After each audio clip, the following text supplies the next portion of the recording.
வணக்கம் friends, welcome to my channel. இந்த வீடியோவில் சிக்கன் கிரேவி பண்ணுறது எப்படின்னு ஷேர் பண்ணியிருக்கேன். இந்த வீடியோவை ஃபுல்லாக பார்க்குறதுக்கு முன்னாடி எங்கள் சேனலை சப்ஸ்கிரைப் பண்ணிக்கோங்க.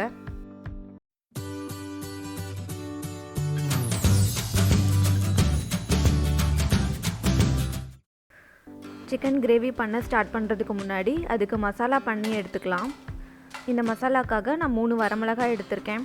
நீங்கள் வரமிளகாய் சேர்த்தாமையும் இந்த மசாலா அரைச்சிக்கலாம். நெக்ஸ்ட்டு கருவேப்பிலை சேர்த்துக்கலாம்.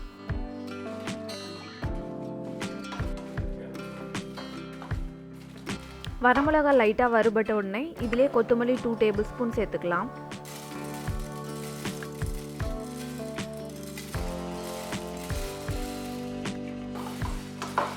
கொத்தமல்லி லைட்டாக வறுபட்ட உடனே இதிலே ஸ்பைசஸ் எல்லாம் ஆட் பண்ணிக்கலாம். நான் இங்கே ஸ்பைசஸ்க்காக அன்னாச்சி பூ 1, கிராம்பு 3, ஏலக்காய் 2 சின்ன துண்டு பட்டை இதெல்லாம் எடுத்திருக்கேன். எல்லா ஸ்பைசஸையும் மிதமான தீயில் வச்சு வறுத்துக்கோங்க.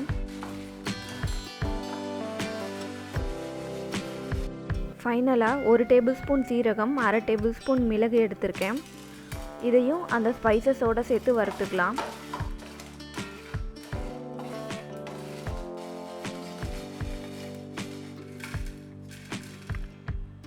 இந்த எல்லா ஸ்பைசஸையும் ஆற வச்சு அரைச்சி எடுத்துக்கலாம். கிரேவிக்கான மசாலா ரெடி ஆகிடுச்சு. நெக்ஸ்ட் இந்த கிரேவிக்காக இஞ்சி பூண்டு விழுது 2 டேபிள் ஸ்பூன் எடுத்துக்கலாம். இங்கே இந்த கிரேவிக்காக ஒரு பெரிய வெங்காயம், 6லேருந்து 7 சின்ன வெங்காயம் எடுத்திருக்கேன். வெங்காயத்தை கட் பண்ணி எடுத்திருக்கேன். கருவேப்பிலை ஒரு கொத்து எடுத்திருக்கேன். 2 தக்காளியை சின்னதாக கட் பண்ணி எடுத்திருக்கேன். 2 டேபிள் ஸ்பூன் தேங்காயில் 1 டேபிள் ஸ்பூன் தண்ணி விட்டு மையாக அரைச்சி எடுத்திருக்கேன். இந்த கிரேவிக்காக நான் இங்கே 600 கிராம் சிக்கன் எடுத்திருக்கேன்.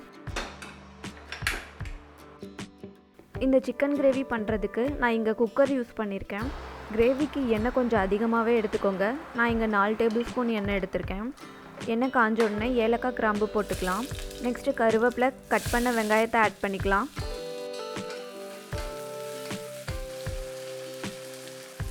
ரெண்டு வரமிளகாய் எடுத்திருக்கேன். வெங்காயத்தை நல்லா வதக்கிக்கலாம். வெங்காயம் நல்லா வதங்கின உடனே இஞ்சி பூண்டு விழுது ஆட் பண்ணிக்கலாம்.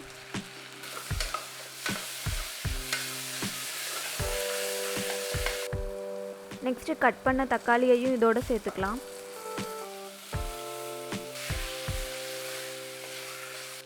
தக்காளி நல்லா வதங்கிறதுக்காக 1 டீஸ்பூன் உப்பு ஆட் பண்ணிக்கலாம். தக்காளி பேஸ்ட் மாதிரி வதங்கின உடனே 1 by 1 மசாலா ஆட் பண்ணிக்கலாம். உங்களுக்கு எவ்வளோ காரம் வேணுமோ அந்தளவுக்கு சில்லி பவுடர் எடுத்துக்கோங்க. நான் இங்கே 3/4 டீஸ்பூன் ஆட் பண்ணியிருக்கேன்.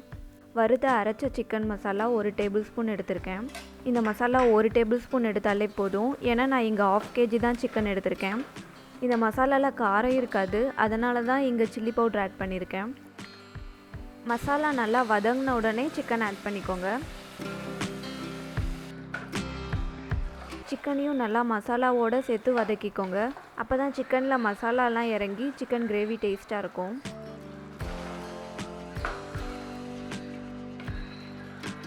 சிக்கன் நல்லா மசாலாவோடு வதங்கினதுக்கப்புறமா தேங்காய் பேஸ்ட் ஆட் பண்ணிக்கலாம்.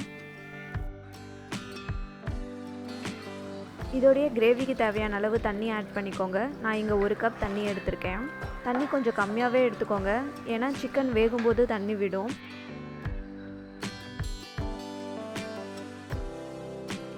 இந்த கிரேவிக்கு தேவையான அளவுக்கு உப்பு ஆட் பண்ணிக்கோங்க. இங்கே நான் 2 டேபிள் ஸ்பூன் உப்பு ஆட் பண்ணியிருக்கேன்.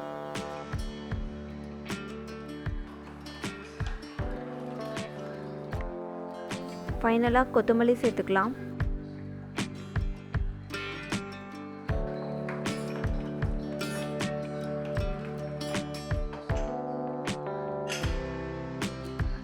இந்த மாதிரி கிரேவி நல்லா கொதிக்க ஆரம்பித்த உடனே குக்கரை லிட்டு போட்டு க்ளோஸ் பண்ணிக்கலாம். இங்கே சிக்கன் வேகிறதுக்காக 3 விசில் விட்டுருக்கேன். ப்ரெஷர் ரிலீஸ் ஆன உடனே குக்கரை ஓப்பன் பண்ணிக்கலாம். ரொம்ப சிம்பிளான சிக்கன் கிரேவி ரெடி ஆகிடுச்சு. இந்த கிரேவியை ஒயிட் ரைஸ் கூட வச்சு சாப்பிடலாம், சப்பாத்தி, தோசை கூடயும் வச்சு சாப்பிடலாம். நீங்களும் உங்கள் வீட்டில் இந்த மாதிரி சிக்கன் கிரேவி ட்ரை பண்ணி பாருங்கள். ஐ ஹோப் இந்த வீடியோ உங்களுக்கு யூஸ்ஃபுல்லாக இருந்திருக்கும். இந்த வீடியோ பிடிச்சிருந்தா எங்கள் சேனலை சப்ஸ்கிரைப் பண்ணிக்கோங்க.